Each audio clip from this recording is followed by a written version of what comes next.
बिस्मिल्लाहिर्रहमानिर्रहीम। एक वीडियो देखी जो बड़ी दिल को लगी, सोचा आपके साथ भी शेयर करूं। कहानी इसमें कुछ यूं है कि एक बंदा जो है वो अपना टीवी चेक करता है, तो वो टीवी चलता नहीं है। जब वो मिस्त्री को बुलाता है चेक करवाने के लिए और वो उस टीवी को खोलता है तो उसके अंदर से खाने की चीज़ें निकलती हैं।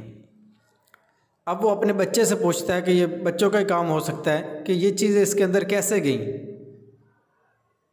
तो बच्चा फिर उसको वो सारी सूरत हाल बताता है कि किस तरह वो टीवी के अंदर दीगर बच्चों को देखता था जिनके पास खाने की भी चीज़ें नहीं थी और वो भूख से मर रहे थे।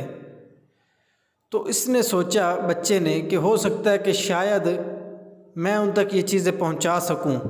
तो वो अपनी जो यानी कि बची हुई चीज़ें थी, जो वाफिर पड़ी हुई थी, वो उनको उठाकर यानी कि टीवी के अंदर डालता था कि हो सकता है कि ये उन तक पहुंच जाए।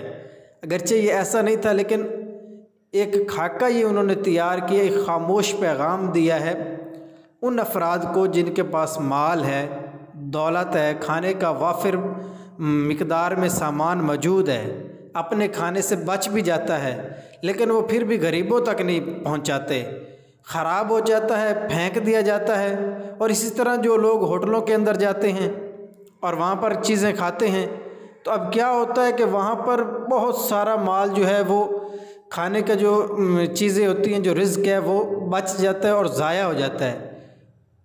तो इसलिए इसमें ये एक खामोश पैगाम दिया गया है कि अपने इर्द गिर्द जो लोग हैं उनका ख्याल रखें, उनके लिए भी अपनी चीज़ें खाने की उन तक पहुँचाएं।